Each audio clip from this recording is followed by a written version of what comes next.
Hello friends, welcome back to my YouTube channel independent thought और मेरा नाम है समीर। दोस्तों, आज हम बात करने वाले हैं लॉकडाउन में देश की अर्थव्यवस्था का क्या होगा। क्योंकि आप लोग भी जान रहे हैं कि जो लॉकडाउन 3.0 शुरू हुआ है उसमें देश को 3 हिस्सों में बांटा गया है। जो पहला रेड जोन है, दूसरा ऑरेंज जोन और तीसरा ग्रीन जोन। और दोस्तों, आप लोगों को बखूबी पता है कि देश में सब कुछ पूरी तरीके से बंद है, चाहे वो ग्रीन जोन में हो या ऑरेंज जोन में हो या रेड जोन में हो। और आप लोग ये भी जानते हैं कि जो आज ग्रीन जोन में है, क्योंकि जो बांटा गया है, जो क्राइटेरिया है वो जिला वाइज किया गया है, डिस्ट्रिक्ट वाइज किया गया है। मतलब देश को डिस्ट्रिक्ट वाइज 3 जोन में बांटा गया है। और डिस्ट्रिक्ट एक छोटा मोटा जगह नहीं होता है। एक जिले में बहुत सारे सैकड़ों गांव होते हैं, शहर होते हैं, मतलब बड़ा एरिया होता है। और उस परिस्थिति में अगर देश का सब कुछ इस तरीके से बंद रहेगा, जो आज ग्रीन जोन में, वो कल रेड जोन में जाएगा। स्वाभाविक है, क्योंकि कोरोना रुकने वाला नहीं है। लॉकडाउन से कोरोना रुकता नहीं है। ये बस एक सिस्टम है जिससे कि हम उसको फैलने से कुछ हद तक रोक सकते हैं, पूरी तरीके से नहीं रोक सकते हैं। आप लोग को ये चीज़ बखूबी जानना चाहिए कि हमें अब कोरोना के साथ जीने की आदत डाल लेनी चाहिए। और अब मुद्दे पे आते हैं, तो आप लोग जानते हैं कि आज देश का जो रेवेन्यू है वो पूरी तरीके से ठप पड़ा हुआ है। लेकिन रेवेन्यू ठप पड़ा हुआ है, सैलरी बंद नहीं है।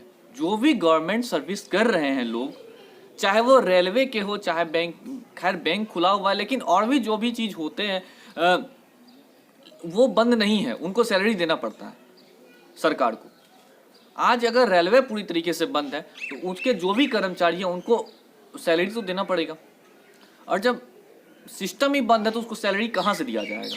जब रेवेन्यू, जब टैक्स आ ही नहीं रहा है। ये अब मार्च अप्रैल का महीना है जो बीता है, आप लोग जानते हैं कि मार्च क्लोजिंग में जो भी टैक्स बकाया रहता है पब्लिक के पास, वो वापस सरकार को मिलता है और पैसों की कमी नहीं होती है। लेकिन अभी के सिचुएशन में उसका 10% भी पैसा नहीं आ रहा है टैक्स के रूप में।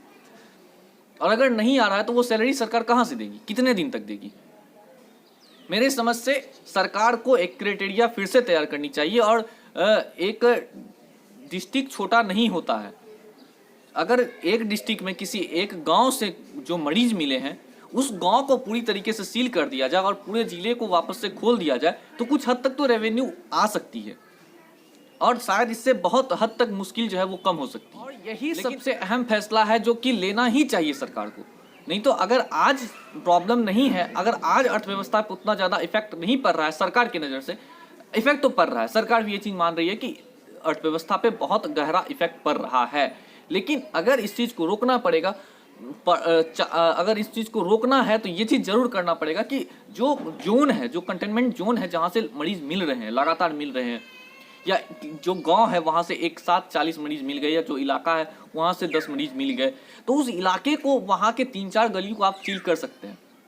लेकिन अगर आप पूरे जिले को रेड जोन घोषित करके आप उसको सील कर देते हैं, तो फिर तो क्यों ये करना ही क्यों है?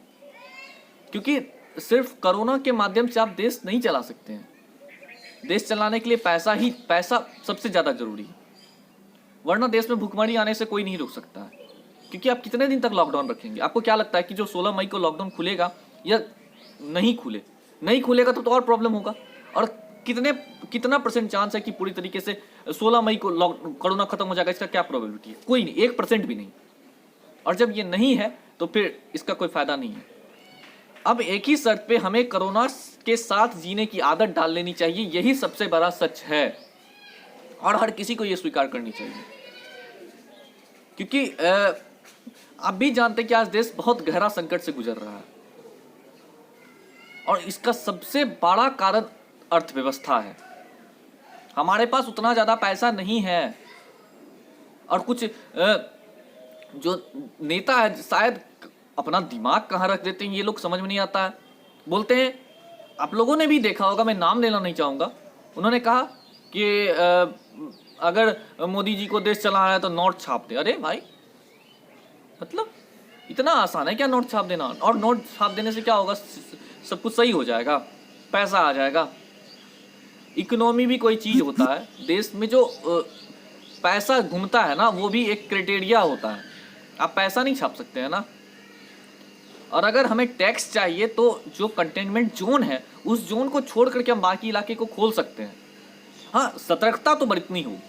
अगर हम लोग सतर्कता नहीं बरतते हैं तो फिर बहुत बड़ी समस्या में हम लोग फंस जाएंगे।